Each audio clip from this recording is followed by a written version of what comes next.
Victory over Superman was only the beginning of Aquaman's rise to power.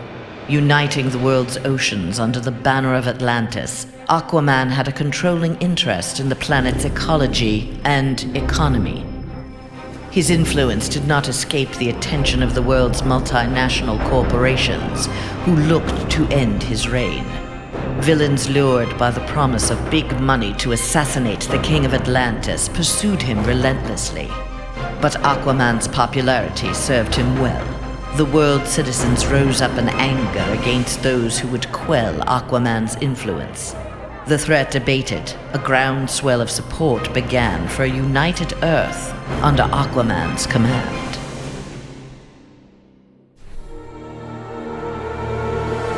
Superman's defeat did not work to Ares' advantage as he had planned. The heroes of the parallel dimension helped this world's Batman build a conflict-free utopia that left the war god famished. On the brink of death, Ares managed to imprison Brainiac 5. He forced Brainiac to create a time loop beginning with the other dimensional heroes' arrival and ending just before their victory. In this pocket of time, Ares flourished. Endless war was his to savor.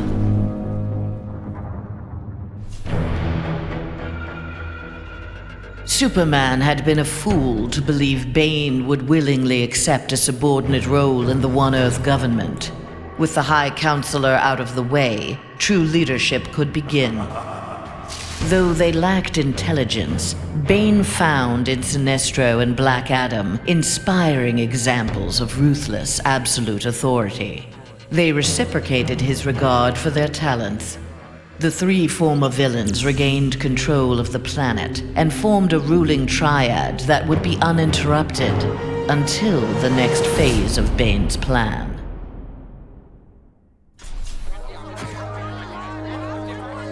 Following the battle to liberate Earth, Batman learned that Luthor had bequeathed his massive fortune to Bruce Wayne. He now had the means to rebuild Gotham and Metropolis. The city's residents, inspired by their hero's efforts, adopted the slogan, "We are Batman." They contributed countless hours to their community's renovation and crime prevention. The Batman of old would have stubbornly assumed these tasks alone. The post-One Earth Batman, having been rewarded for his trust in others, enjoyed his city's renewal and his role as its benefactor.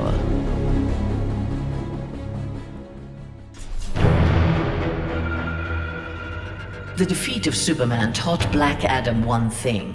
Most of Earth's denizens were too weak to adopt Kahndaq's visionary form of government. He returned to his homeland with a new plan. Combining their energies, Black Adam and his Empress Isis created a mystical barrier around Kahndaq. There they reigned in peace, their country an oasis in the wasteland of human civilization. A true oasis once Black Adam had destroyed all other life on Earth. At last, Superman had paid for what he had done to Catwoman. Feigning allegiance to his regime had cost Selina her beloved Batman and her best chance at happiness. Pride and anger kept her from attempting reconciliation with Bruce Wayne, but his inspiring reconstruction of Gotham and Metropolis fostered in her a desire to remain close to him.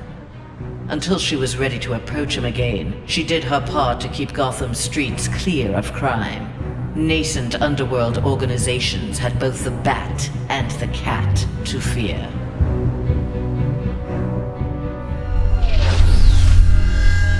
After Superman's defeat, Cyborg led the assault on the Fortress of Solitude to flush out remnants of the High Counselor's regime. The fortress was well defended, the battle intense.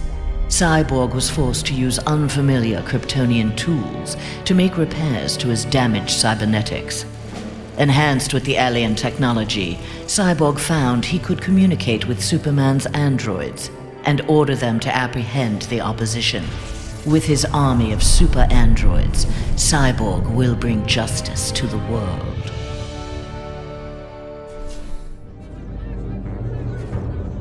With Superman's regime toppled, new governments formed to take its place. New governments meant new customers for Deathstroke, and business was booming. Soon there were more assassinations to carry out, revolutions to aid, and unrest to create than he could manage on his own. The One Earth regime's elite troopers, having committed atrocities in Superman's name, had gone into hiding from a populace bent on revenge. Impossible for most to find, but not for Deathstroke. Recruiting these renegades, he formed the New Titans, the world's premier political assassins.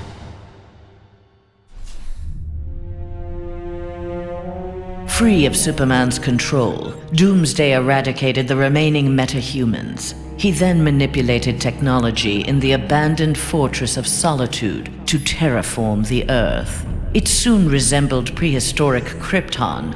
At last, it felt like home. After a few years of exterminating humanity at his leisure, however, Doomsday needed a challenge. Having assimilated Superman's ability to fly, he headed for a nearby space sector. He had heard rumors of an opponent worthy of his attention, a Caesarian mercenary with a taste for violence. Doomsday was eager to meet this Lobo in battle.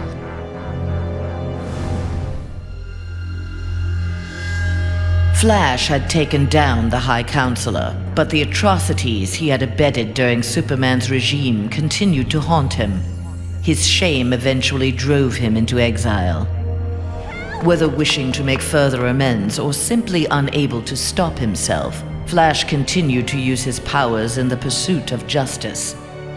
Rumors of a mysterious red streak of energy that would set upon and incapacitate criminals circulated throughout Central City.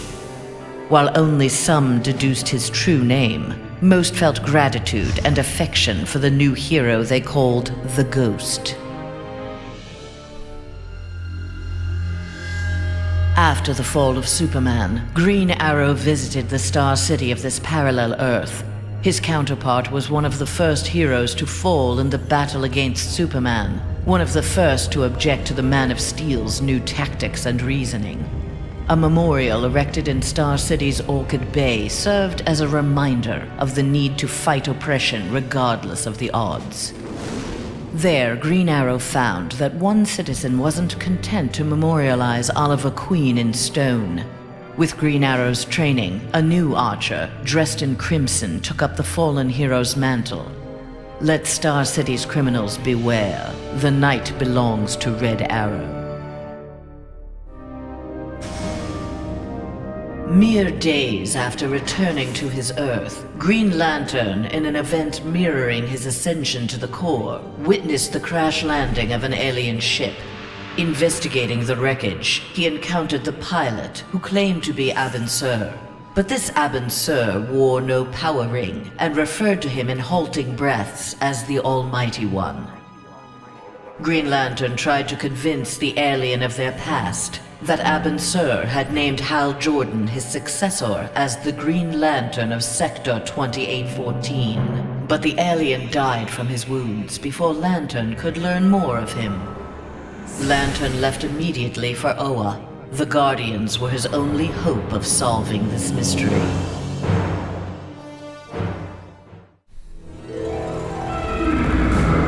The defeat of Superman filled Harley with confidence. She knew what she was capable of and knew what she wanted. She traveled to the Visitor's Earth and freed the Joker from prison. Returning to her world, they married in a ceremony that set Gotham ablaze. At the reception, the cake-cutting ceremony took a gruesome turn. As her new husband playfully mashed her face into the cake, years of abuse took its toll. Something in Harley snapped. She used the ceremonial knife to slash Joker's throat. Still wearing her wedding gown, Harley now resides permanently in Arkham Asylum. Free of his brainwashing, Hawkgirl exacted revenge on the High Counselor for murdering her husband, Hawkman. She was nevertheless sent to prison for her role in the regime. One night, she awoke hovering above her cot, glowing with eldritch light. An instant later, she stood at the bottom of a shallow crater. There, she found the source of the light, a meteorite of pure nth metal. As she touched it, the meteorite sprung to life, encasing her in nth metal. The new armor made Hawkgirl invincible. Her first act? Vengeance against those who had helped Superman capture Hawkman. Though he had failed to elevate the Joker clan's status, Joker was convinced a similar organization could be successful in his dimension. Joker used a series of devastating terrorist acts to frighten the populace, then convinced the more gullible among them that he was the path to security. The new Joker clan soon had millions of members worldwide and committed regular anti-government attacks, wreaking havoc on the global economy.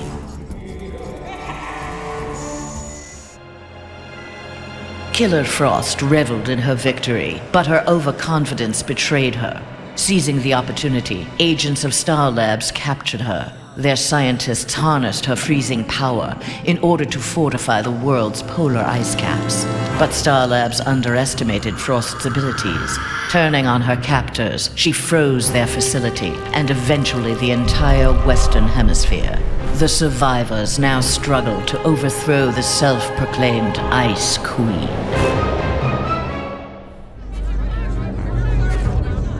A win against this world's Superman was greatly satisfying, but its aftermath would be sweeter still. Luthor had traveled to this dimension to convince its residents that he was their Luthor, who had miraculously survived the High Counselor's globally televised attack on him. Beloved before, the triumphant Luthor was now worshipped. He was elected President of the United States, but soon looked to further consolidate his power. Nightwing had beaten his former boss, Superman, in single combat. Not even Batman had done that. His thirst for conflict grew. He began challenging anyone who crossed his path. Nightwing's belligerence eventually drew the attention of Sinestro. His corps was always in need of new recruits, and the young humans seemed able to inspire great fear. Sinestro had his suspicions confirmed when a yellow power ring found its way onto Nightwing's finger. Wonder Woman returned home to find her dimension in ruins. Aware of Superman's despotic rule of the parallel dimension, the gods of Olympus vowed to preemptively eliminate the metahuman scourge from their world. Under the direction of Zeus, they hunted down and eliminated nearly all superpowered mortals. All that remained to oppose them was Themyscira. Wonder Woman and her Amazons fought back against the Olympians with unrelenting courage. Despite heavy losses, Wonder Woman's forces ultimately prevailed. They took reign as the new Olympians, ushering in an age of peace and prosperity.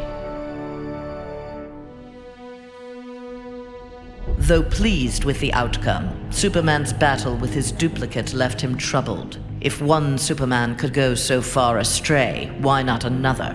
Preventative measures were in order. After much discussion with his fellow Justice Leaguers, Superman ingested a remote-release kryptonite capsule. At any sign of instability, the kryptonite would permeate his body, killing him.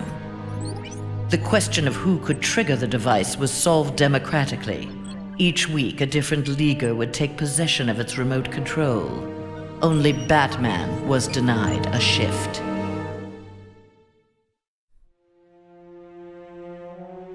The battle over, Grundy eluded capture and returned to his swamp to heal his wounds. During regeneration, Grundy found he could channel the elemental force of the Red. All animal life would bend to his rule. His increased power also allowed him to resurrect the long-lost Grey Force. Now, instead of ruling Earth's creatures, he could simply destroy them. After defeating the world's heroes, Grundy turned Earth into his version of paradise. He now rules over a gray and lifeless planet. When Superman's One Earth regime proved to be a failure similar to his on Korrigar, Sinestro retreated to deep space to ruminate on its demise. Fear had long seemed the most powerful of the emotions with which to bring order to the universe, yet it had not been enough. Desperate, Sinestro hurled the might of the Sinestro core against the life entity, keeper of the white power battery. Ultimately victorious, Sinestro now wielded the power of a white lantern. No adversary could possibly withstand him. The light of the Green Lantern core would be the first he would extinguish. Following the events in the parallel dimension, Shazam's fellow heroes returned home. But an alien virus contracted during the transfer created in them acute mental instability. They turned on their fellow crime fighters in a deranged fury. Alone and desperate, Shazam shared the power of the Word with his adopted brothers and sisters. Their purity of heart gave them courage. The army of Shazam incapacitated the former heroes. Eventually, they took the place of the Justice League as primary defenders of Earth. Winning the battle with Superman cost Raven dearly. The amount of demonic energy required overwhelmed her. After regaining consciousness, she looked around warily. Her immediate surroundings were a hellish ruin. Nearby stood her father, Trigon. Raven had somehow called him forth during her battle. Trigon thanked his daughter. He then summoned an army of demons and set out to destroy the rest of the planet. Not all heroes were destroyed by Superman. Some were actually created by him. A technology wizard, Barbara Gordon had eluded detection by One Earth intelligence, feeding information to the insurgency under the code name Oracle. But after the regime's murder of her father, Gotham Police Commissioner James Gordon, Barbara channeled her anger into a new alter ego.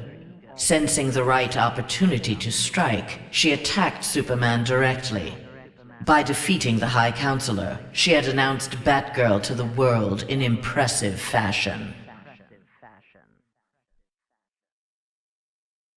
There was no shortage of vendettas during Superman's reign, and no shortage of bounties for Lobo to collect. He became one of the richest men in the universe by assassinating those who ran afoul of the High Counselor. Lobo's already massive ego inflated along with his rising wealth.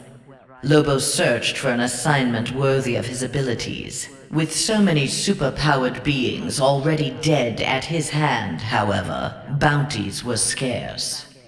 Lobo decided to use his wealth to create his own ultimate contract. He would kill the denizens of New Genesis, home of the new gods.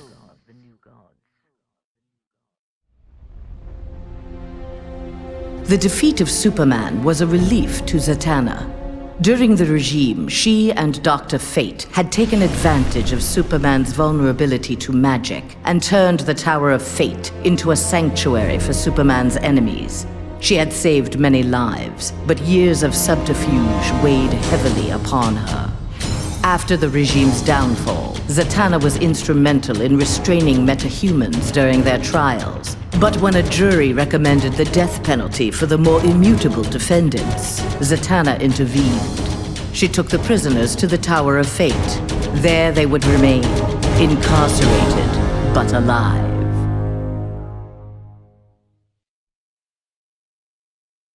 Free of the Phantom Zone at last, Zod's first order of business, Superman's defeat, had been accomplished. Now his revenge could be fully realized. His time in the Phantom Zone had allowed Zod to learn its secrets. He had even learned from one of his fellow residents how to call forth small pockets of it at will. After introducing Superman to its mind-numbing emptiness, Zod claimed the High Counselorship and began to rebuild Earth in the image of mighty Krypton.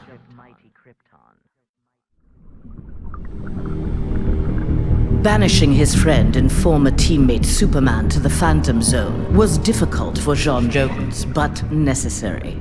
As the One Earth regime had formed, Jean, ever the outsider, had chosen to watch from a distance to bide his time.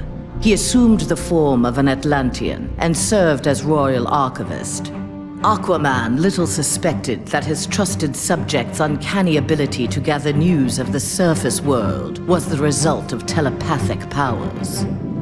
When Jean learned that heroes from a parallel dimension were aiding Batman's insurgency, he assisted as well, leading rescue operations in Metropolis and Gotham after Superman's rampage.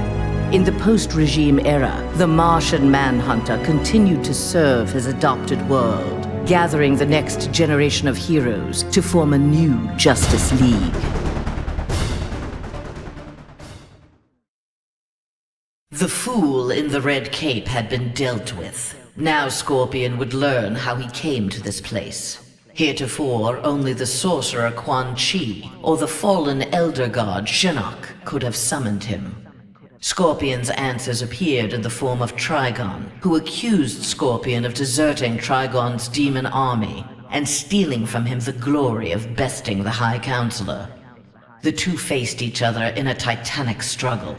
Scorpion emerged the victor and assumed control of Trigon's invasion force. Soon this strange new land would be his to rule.